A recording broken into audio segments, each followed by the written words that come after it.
Welcome to Gupta commerce classes. One day one chapter scheme में आपका स्वागत है। आज बिजनेस स्टडी का 12वां दिन, 12th डे। हमारा चैप्टर चल रहा है ऑर्गेनाइजेशन, संगठन। लिखिए क्वेश्चन। पहला प्रश्न, औपचारिक संगठन किसे कहते हैं?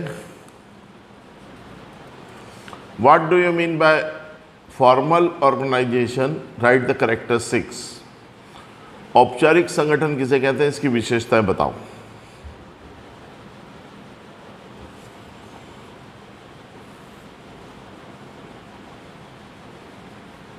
लिखिए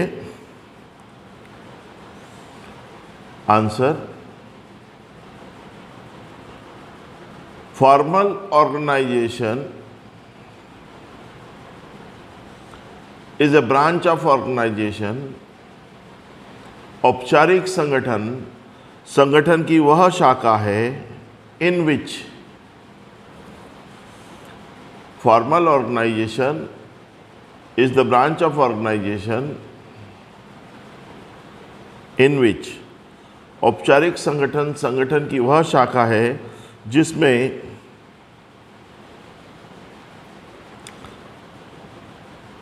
the rights and duties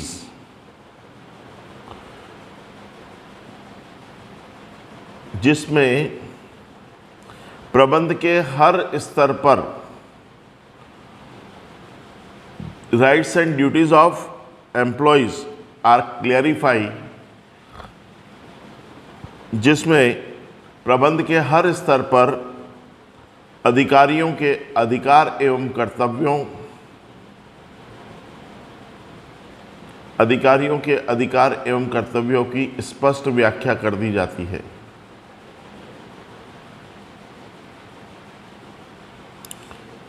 formal organisation is a branch of organisation in which the rights and duties of employees are clarified.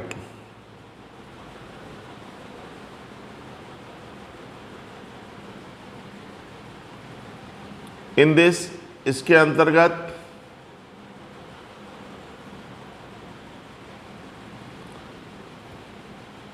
Transfer of rights, अधिकारों का अंतरण, comes from top to bottom. इसके अंतर्गत अधिकारों का अंतरण ऊपर से नीचे की ओर होता है।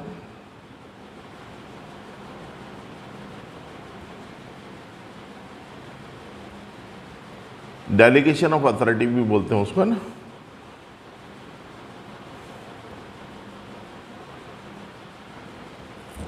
Transfer of rights and duties from top to bottom, ऊपर से नीचे की ओर होता है।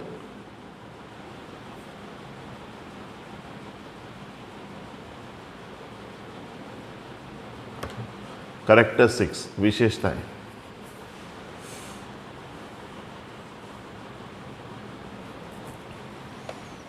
Point number first,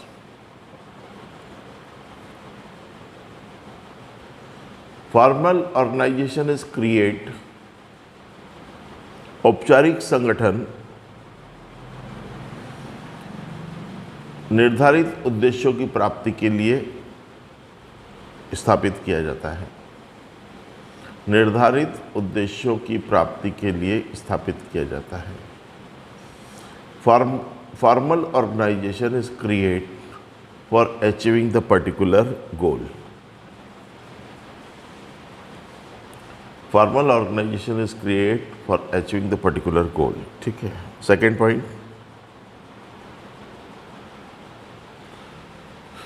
rights and duties of each level of management. इसमें लिखो प्रबंध के हर स्तर के अधिकारियों के प्रबंध के हर स्तर के अधिकारियों के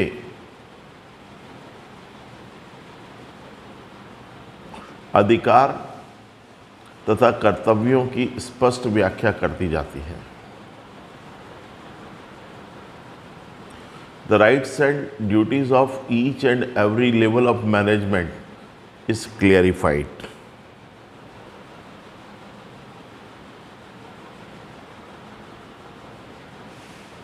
है ना, इसमें अधिकारों का अंतरण, तीसरा पॉइंट, थर्ड, अधिकारों का अंतरण, transfer of delegation of authority, delegation of authority is transfer from top to bottom. अधिकारों का अंतरण ऊपर से नीचे की ओर होता है।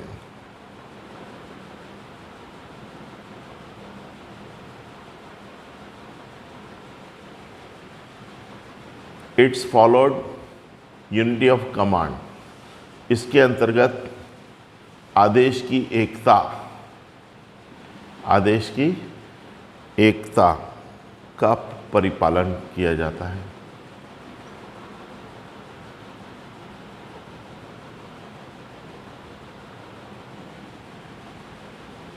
सदस्यों के मध्य अनौपचारिक संबंध होते हैं, या सदस्यों के मध्य अव्यक्तिगत संबंध होते हैं। The relation between the members of organisation, संगठन के सदस्यों के मध्य अव्यक्तिगत संबंध होते हैं। The relation between the members of organisation is impersonal, अव्यक्तिगत संबंध होते हैं।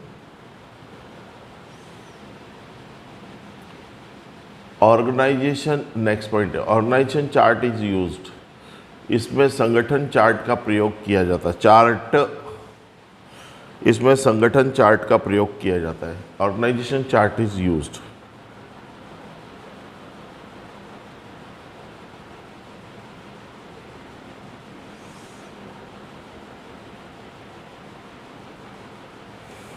ठीक है, बहुत है इतना।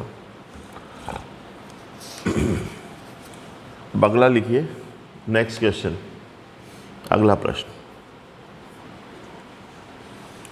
अनौपचारिक संगठन किसे कहते हैं, इसकी विशेषता बताओ। What do you mean by informal organisation, right the characteristics.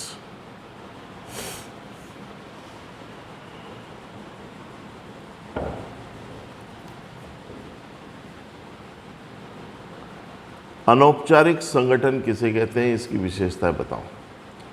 What do you mean by informal organisation, right the characteristics.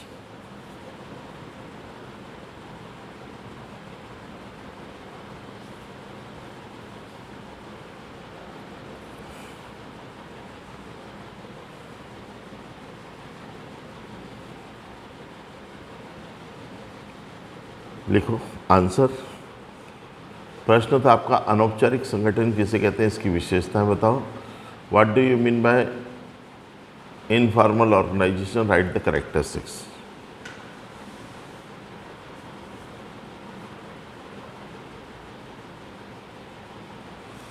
किसी संस्थान में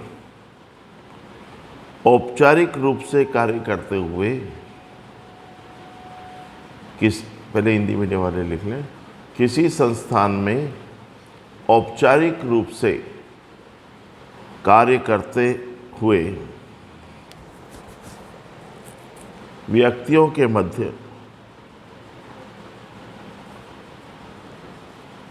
जब अनौपचारिक सामाजिक संबंध स्थापित हो जाते हैं, व्यक्तियों के मध्य अनौपचारिक सामाजिक संबंध स्थापित हो जाते हैं,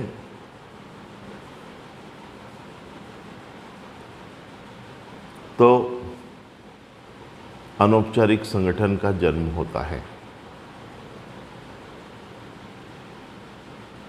When, इंग्लिश में वाले लिखिए, when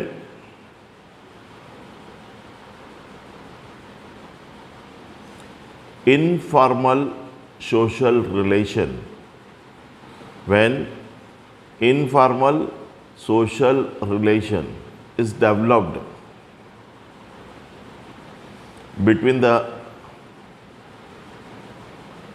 members of organization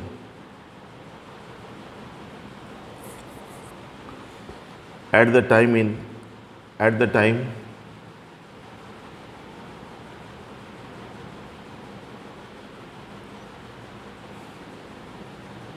working in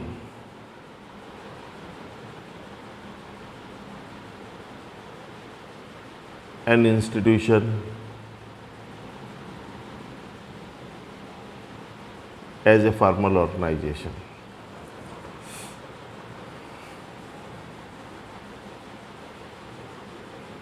As a formal organization, then it creates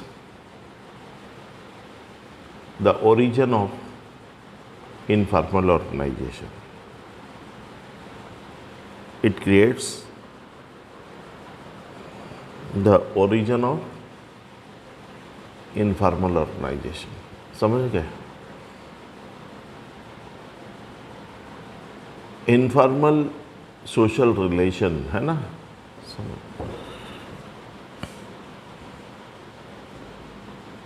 paragraph change करके लिखना. When persons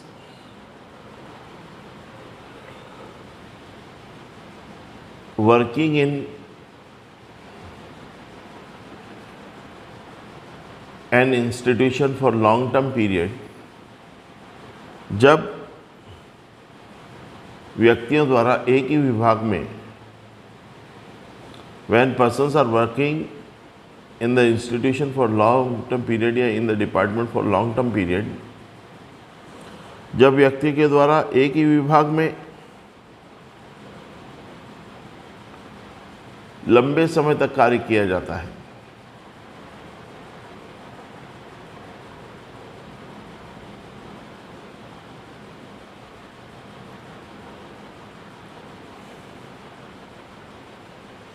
then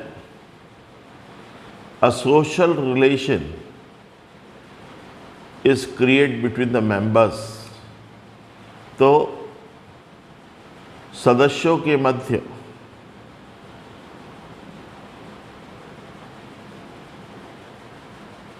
एक सामाजिक संबंध स्थापित हो जाते हैं. Then social relation is created between the members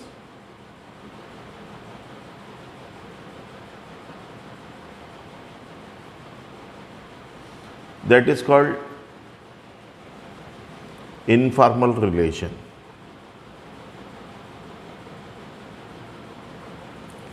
ये that is called informal organization लिख दो ना सीधे,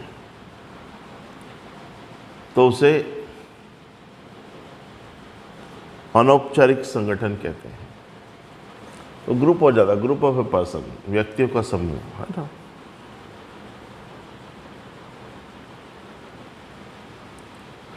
इनफॉर्मल ऑर्गेनाइजेशन इज क्रिएट, अनौपचारिक संगठन सामाजिक आवश्यकताओं की पूर्ति के लिए स्थापित किए जाते हैं. Informal organisations are create for fulfilment of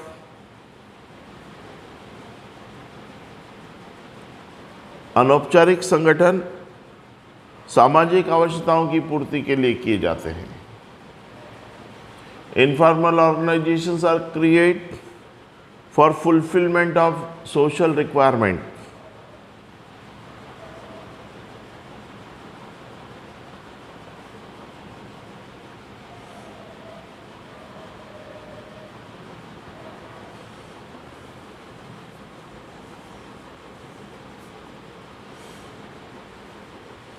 There are, paragraph change करके लिखेंगे.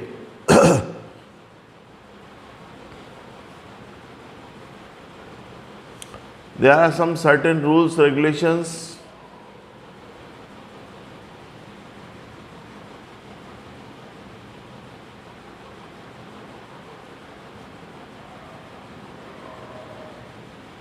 and traditions of an informal organization. अनौपचारिक संगठन के अपने स्वयं के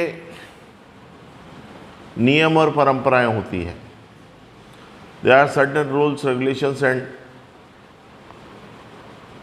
कस्टम्स बोलते, ट्रेडिशंस बोलते of informal organisation, which are adopted by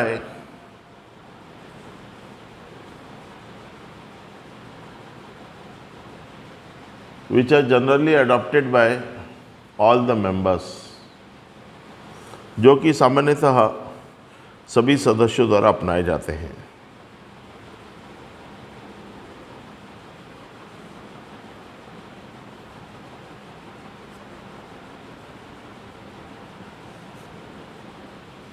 ठीक है, अब इसकी लिखो कैरेक्टरिस्टिक्स, विशेषताएं।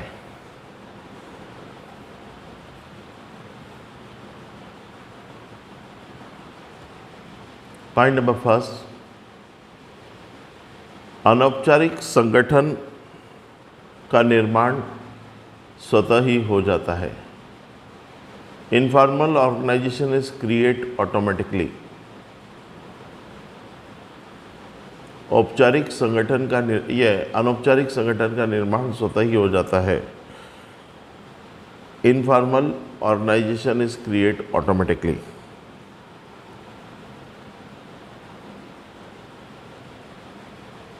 सेकेंड, इसकी स्थापना व्यक्तिगत आवश्यकताओं को पूरा करने के लिए की जाती है। It is established for fulfilment of personal requirements.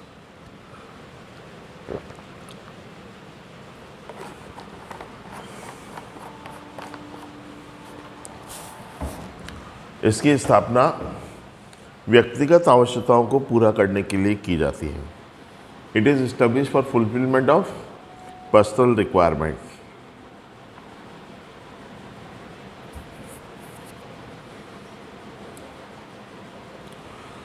इस प्रकार के संगठन, नेक्स्ट पॉइंट, इस प्रकार के संगठन हर स्थान पर पाए जाते हैं। Such type of organisation is available everywhere.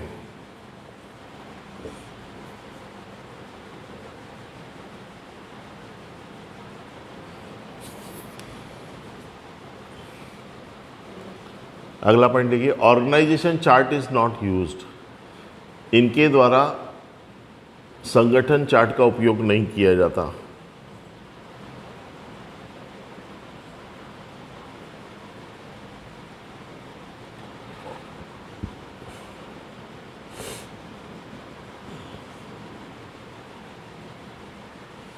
There are various causes of establishment of organization, informal organization।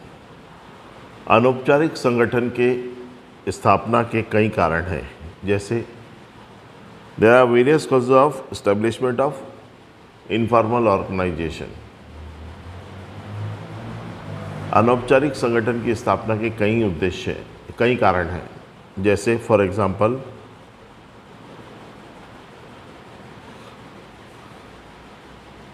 Customs, रीति रिवाज, रिलीजियस, धर्म, कास्ट, जाति, लैंग्वेज, भाषा, नेचर, स्वभाव, हैबिट्स, आदतें, एसेट्रा। सेम हैबिट्स वाले मिल जाते हैं आदि, समान आदत वाले।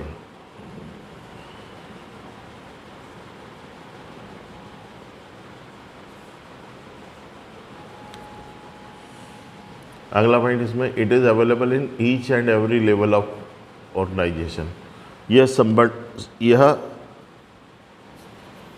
यह प्रबंध के सभी स्तरों पर विद्यमान होता है। It is available at each level of management. Each level of management है ना, यह प्रबंध के सभी स्तरों पर विद्यमान होते हैं।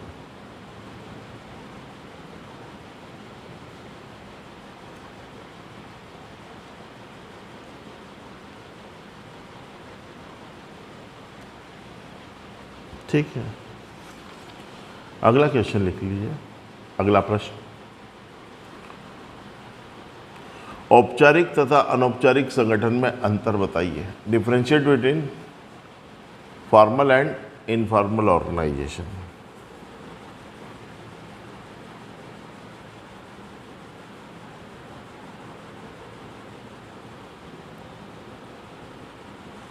Differentiate between formal and informal organisation. औपचारिक तथा अनौपचारिक संगठन में अंतर बताओ। कॉलम ड्रॉ कर लो। सीरियल नंबर, क्रमांक, बेस, आधार, फॉर्मल ऑर्गेनाइजेशन, औपचारिक संगठन, और लास्ट वाला इनफॉर्मल ऑर्गेनाइजेशन, अनौपचारिक संगठन।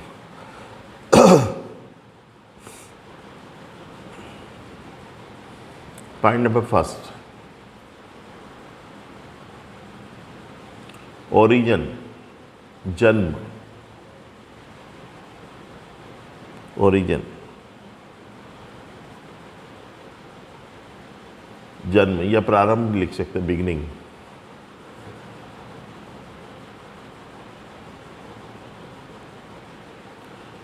It is start by delegation of authority. इसका जन्म अधिकारों के अंतरण से होता है। It is origin by transfer of authority या डेलीगेशन ऑफ अथॉरिटी। इसका जन्म अधिकारों के अंतरण से होता है। और यहाँ it is raise by social relation. इसका जन्म सामाजिक संबंधों द्वारा होता है। It is raised by social relation. ठीक है, इसका जन्म सामाजिक संबंधों द्वारा होता है। ऑब्जेक्ट, उद्देश्य,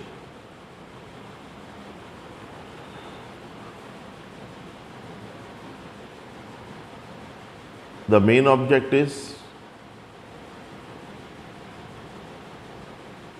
इसका मुख्य उद्देश्य संस्था के लक्ष्य को प्राप्त करना होता है। Achieve the goal of the institution.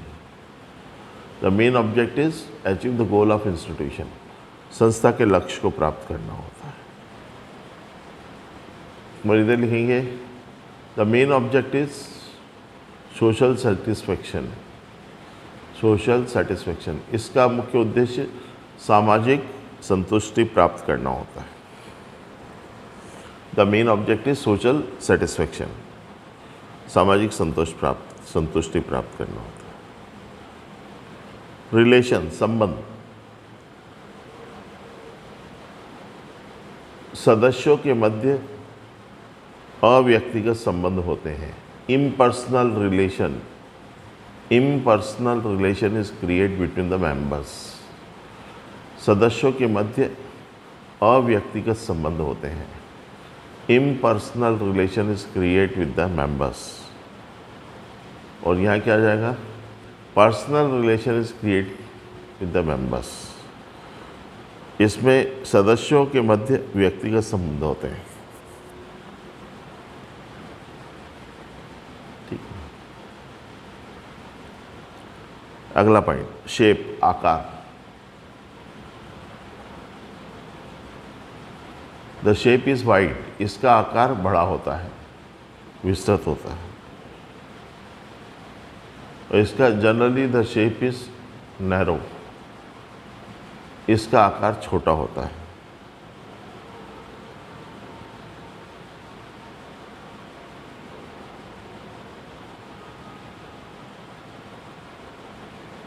Written form, लिखित रूप।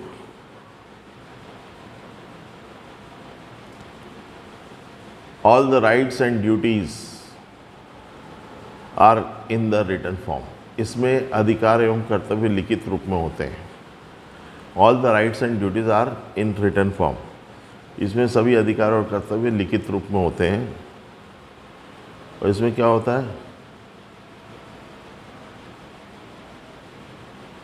There are no any written form, इसमें कुछ भी लिखित में नहीं होता। फ्लो, प्रवाह,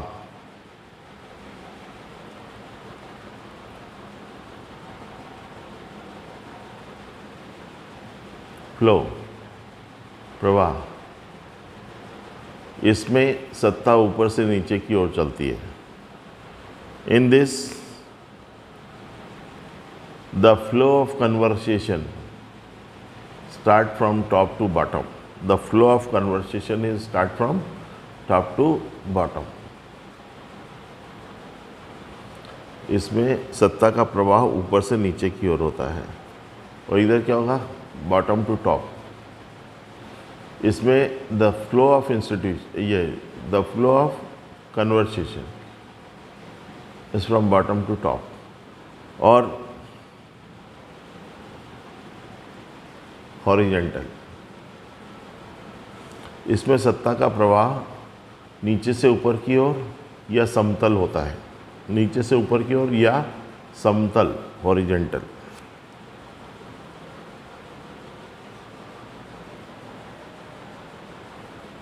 टाइम पीरियड, समयावधि, टाइम पीरियड, समयावधि, it is long term period, या दीर्घकालीन होता है, और it is short term period, या अल्पकालीन होता है।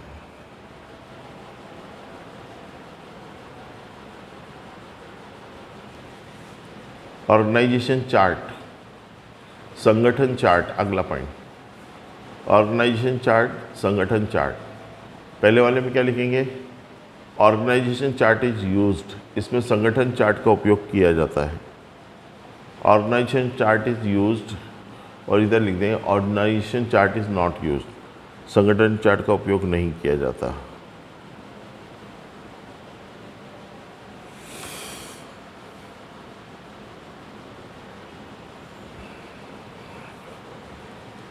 संप्रेषण की गति, स्पीड ऑफ कम्युनिकेशन,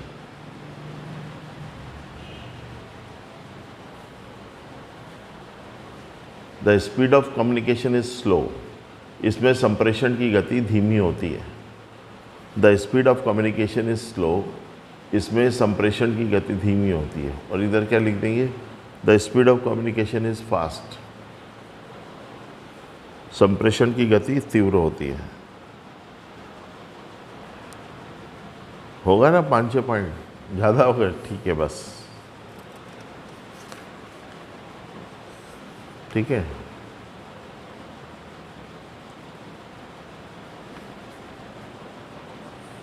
अब लिखिए आप अगला प्रश्न।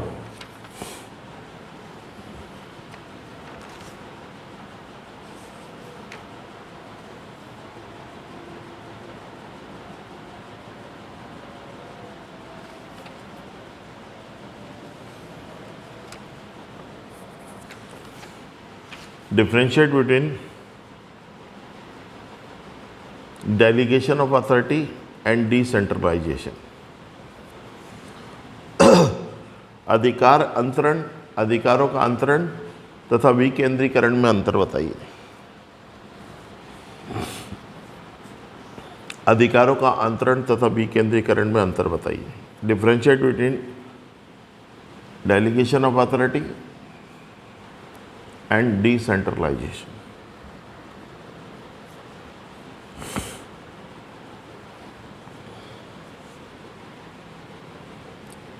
Differentiate between delegation of authority and decentralisation.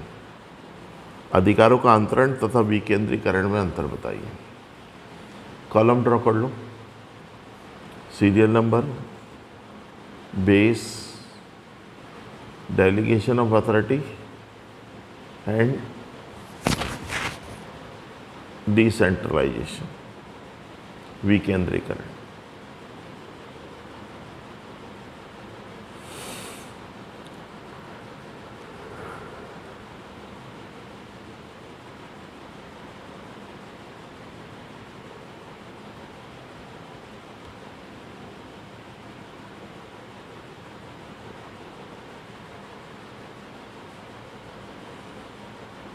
देखिए पॉइंट नंबर फर्स्ट, मीनिंग, अर्थ।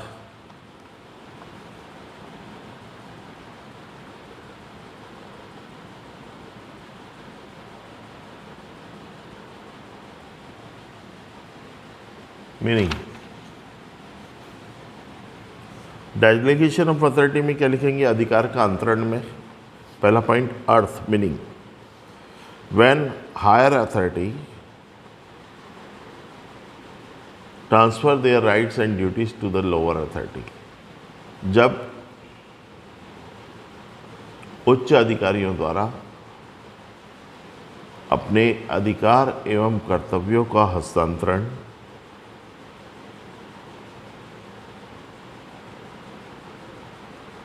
अपने अधीनस्थों को कर दिया जाता है,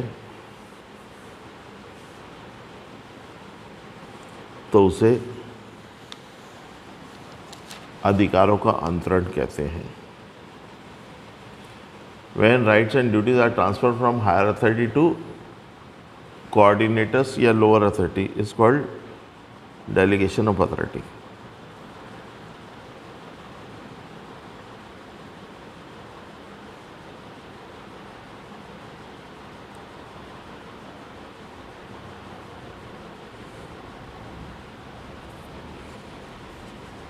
और इसमें विकेंद्रीकरण में क्या लिखेंगे? डिसेंट्रलाइजेशन।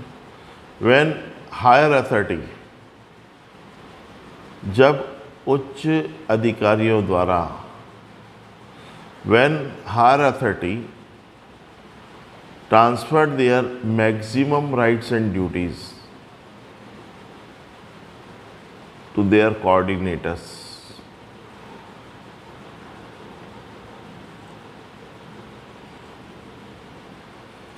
जब उच्च अधिकारियों द्वारा अपने अधिकांश अधिकार और कर्तव्यों को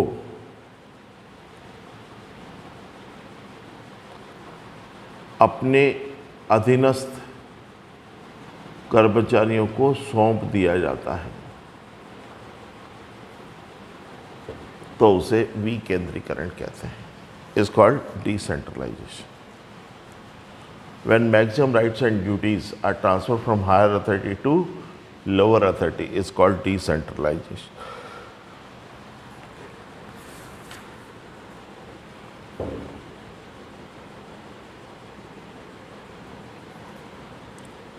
Based, आधारित।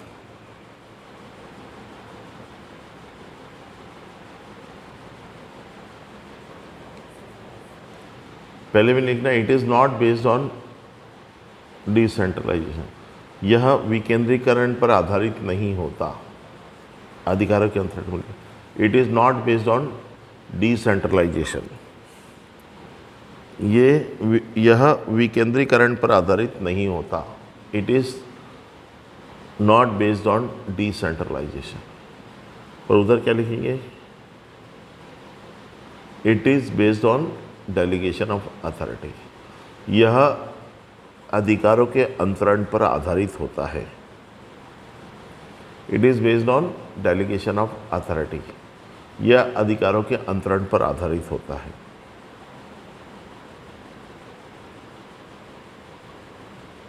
लेवल, स्तर।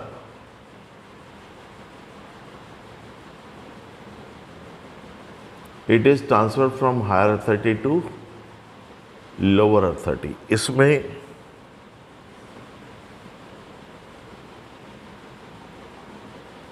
अंतरण उच्च अधिकारी द्वारा निम्न अधिकारी को किया जाता है।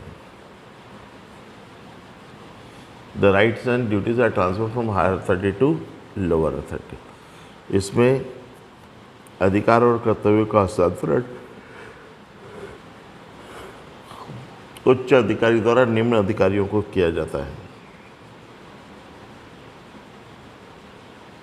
इसमें लिखेंगे the rights and duties are transferred on the level of departments and branches, इसमें अधिकार व दायित्वों का हस्तांतरण विभाग तथा शाखाओं के स्तर पर किया जाता है।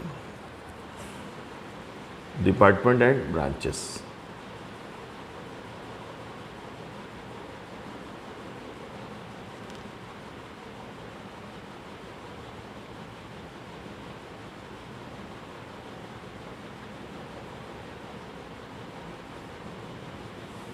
नेसेसरी, आवश्यकता।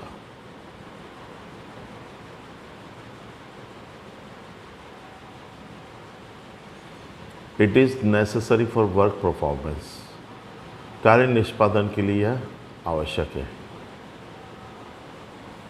It is necessary for work performance, यह कार्य निष्पादन के लिए आवश्यक है। वहाँ लिखिए it is not necessary for work performance, यह कार्य निष्पादन के लिए आवश्यक नहीं है।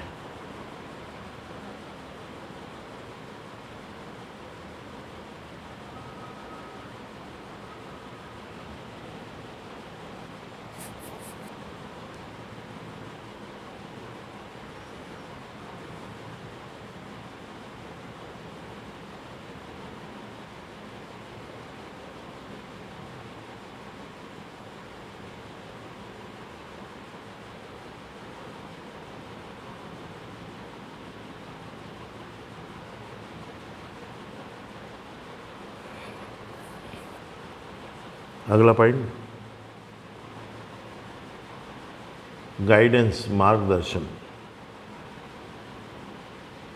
Higher authority guides to the lower authority, उच्च अधिकारी द्वारा निम्न अधिकारियों को मार्गदर्शन किया जाता है।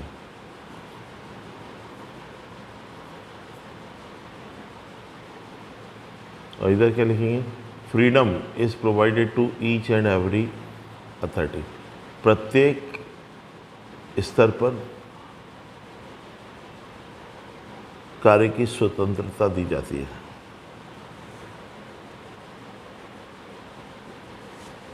लिख लिया। अगला लिखिए टाइम पीरियड, समय, समयावधि, समय अवधि, समयावधि, टाइम पीरियड।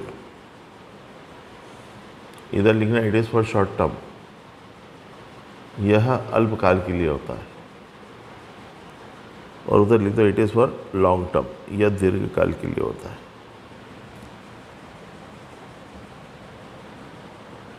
स्कोप, क्षेत्र, द स्कोप इज नैरो, इसका क्षेत्र संकुचित होता है। क्षेत्र पहले वाले का डेलीगेशन ऑफ अथॉरिटी, इसका क्षेत्र संकुचित होता है। The scope is narrow. और वहाँ लिखेंगे द स्कोप इज वाइड, इसका क्षेत्र विस्तृत होता है।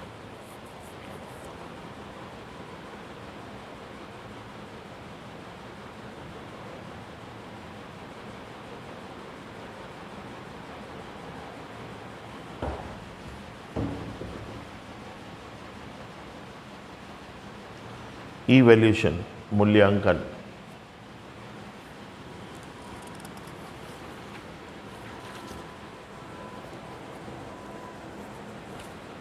The evaluation of work is done daily, इसमें कार्य का मूल्यांकन या वर्क परफॉर्मेंस इज इवैल्यूड डेली, इसमें कार्य निष्पादन का मूल्यांकन प्रतिदिन किया जाता है।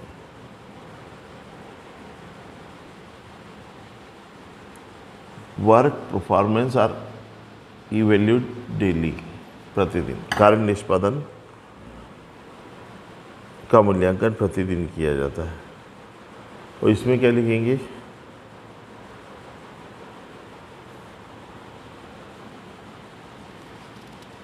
The work performance is not evaluated daily, इसमें कार्य का निष्पादन प्रतिदिन नहीं किया जाता। इसमें कार्य का निष्पादन प्रतिदिन नहीं किया जाता।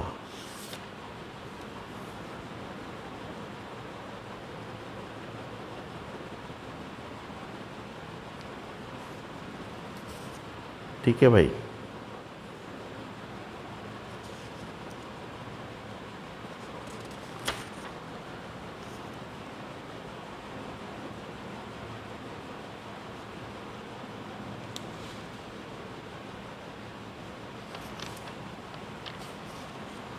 अगला प्रश्न लिख लीजिए।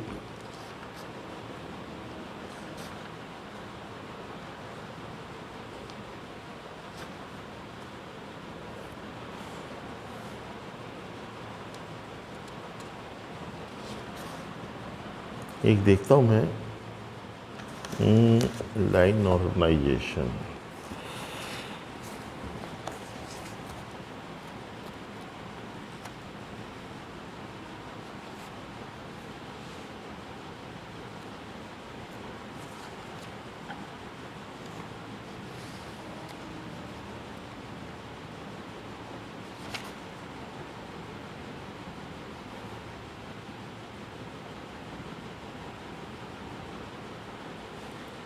एक क्वेश्चन लिखिए, explain the importance of organisation. संगठन के महत्व को समझाइए।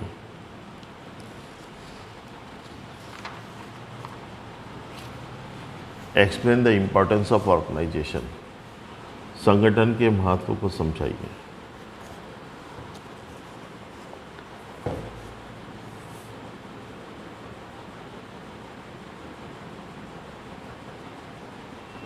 लिखिए, point number first, increases in managerial efficiency. प्रबंधकीय कार्यक्षमता में वृद्धि। Increases in managerial efficiency. प्रबंधकीय कार्यक्षमता में वृद्धि।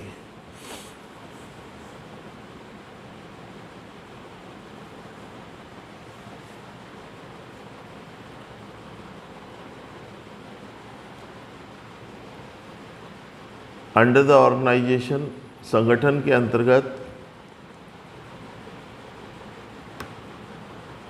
The rights and duties of each and every persons are clarified. संगठन के अंतर्गत प्रत्येक सदस्यों के अधिकार एवं कर्तव्य की, प्रत्येक सदस्यों के अधिकार और कर्तव्य की स्पष्ट व्याख्या की जाती है।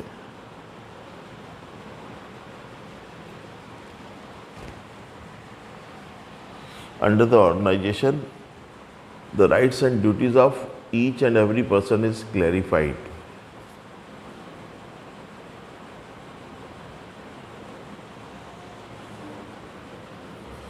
विच are very useful for the management, जो कि प्रबंधकों के लिए काफ़ी उपयोगी होता है।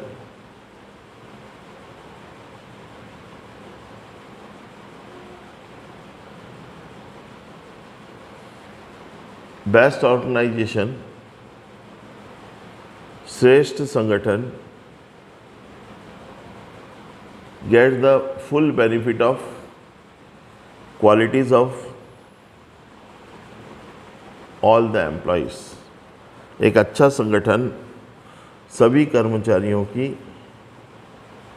योग्यता और गुणों का पूरा लाभ उठाता है। A good organization gets the benefit of all the abilities and qualification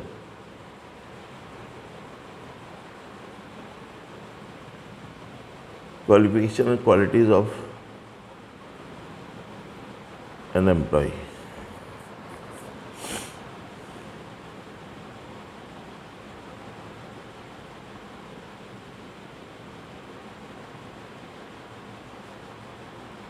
ठीक है। Then the working efficiency of management is increases, जिससे कि प्रबंधकों की कार्यक्षमता में वृद्धि होती है।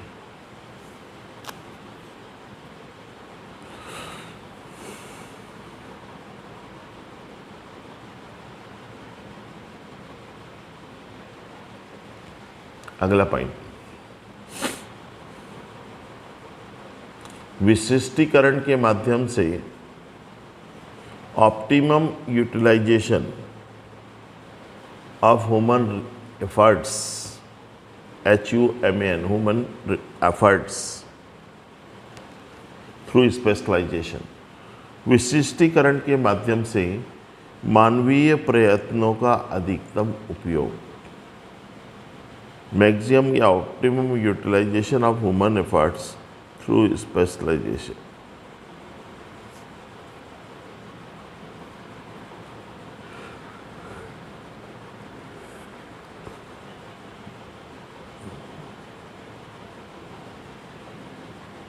ऑर्गेनाइजेशन इज a सोर्स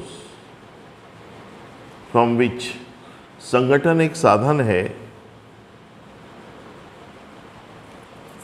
जिसके माध्यम से विशिष्टीकरण संभव होता है। Organization is a source from which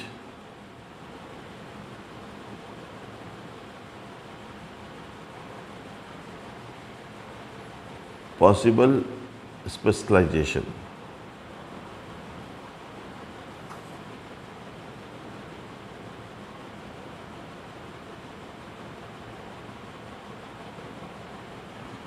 under this, इसके अंतर्गत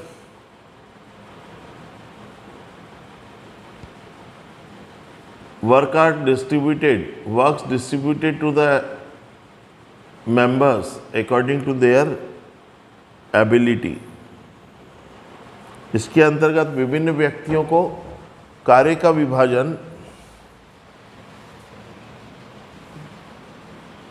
उनकी योग्यता के अनुसार किया जाता है। एबिलिटी।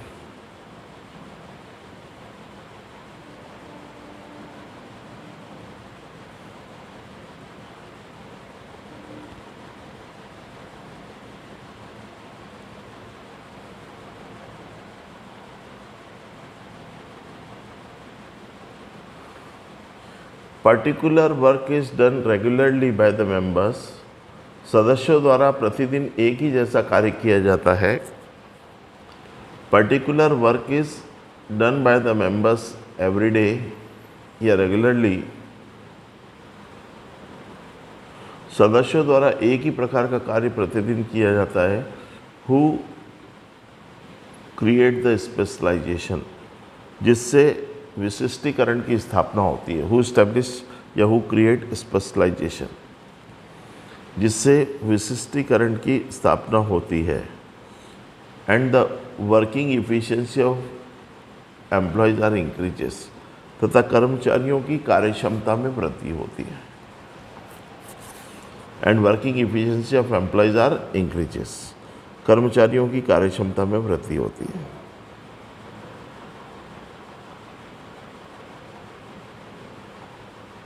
अगला पॉइंट, नेक्स्ट पॉइंट है इंसेंटिव टू ग्रोथ, विकास को बढ़ावा। इंसेंटिव टू ग्रोथ, विकास को बढ़ावा।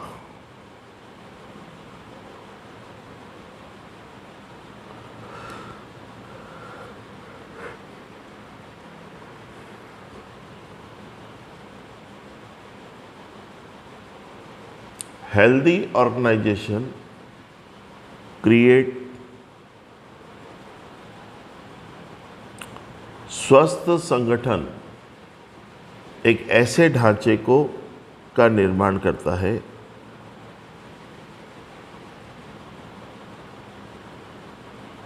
Healthy organisation create a frame, स्वस्थ संगठन एक ऐसे ढांचे का निर्माण करता है जिसके अंतर्गत संबंधित उपक्रम का स्वतः ही विकास होता रहता है।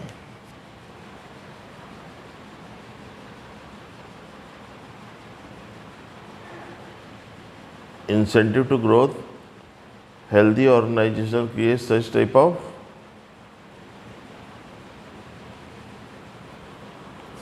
frame in which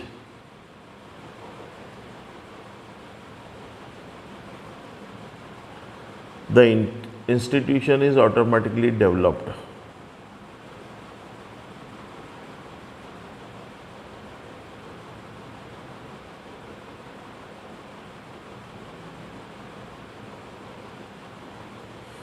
in present stage, वर्तमान युग में each and every enterprises develop their activities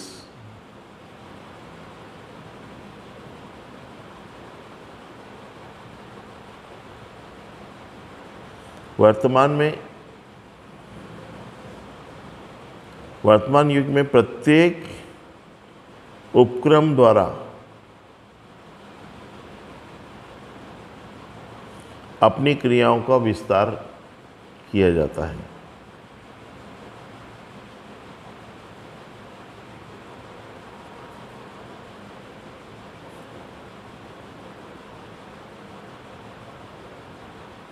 It is possible through functional organization. यह कार्य संगठन द्वारा ही संभव होता है। It is possible through functional organization. यह कार्य संगठन द्वारा ही संभव होता है।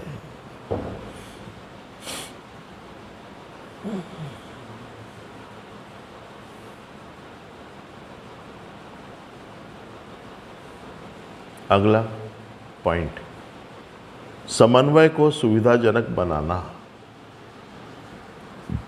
Facilitates coordination. Facilitates FACILITATES, FACILITATES, facilitates coordination, समन्वय को सुविधाजनक बनाना। Healthy organisation create facilities to coordination. स्वस्थ संगठन समन्वय को सुविधाजनक बनाता है।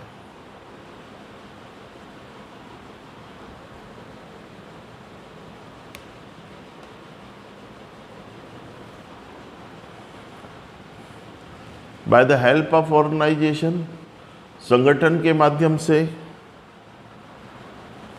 मैनेजमेंट कोऑर्डिनेट, संगठन के माध्यम से प्रबंधकों को विभिन्न विभागों के मध्य संबंध स्थापित किया जाता है। Management coordinates relation between various departments.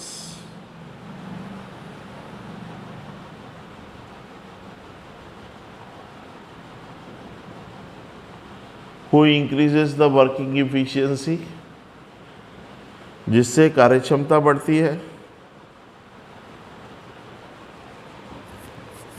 and easy to achieve the goal of the institution, तथा संस्था के लक्ष्यों को आसानी से प्राप्त किया जा सकता है।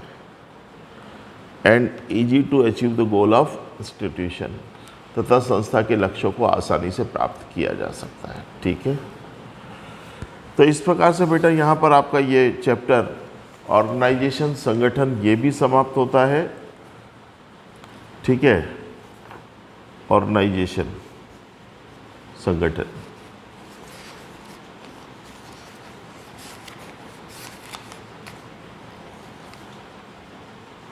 अब केवल शुरू के 4 चैप्टर बाकी है आपके पास, ये भी बहुत जल्दी हम पूरा कर लेंगे। 6 से 7 दिन में ये चारों चैप्टर भी आपके हो जाएंगे, अगले 6 दिन में। ठीक है, तो नेक्स्ट चैप्टर है हमारा प्लानिंग, नियोजन। इसे हम कल शुरू करेंगे। कृपया ध्यान दीजिए बेटा, कोरोना डे बाय डे बढ़ता जा रहा है।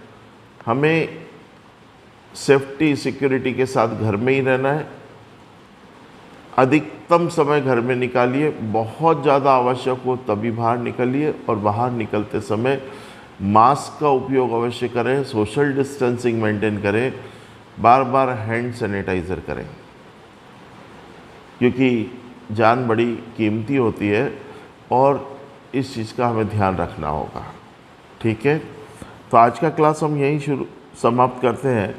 कल नई क्लास के साथ फिर आपके सामने मुखातिब होंगे। तब तक के लिए हमें आज्ञा दीजिए। Have a nice day.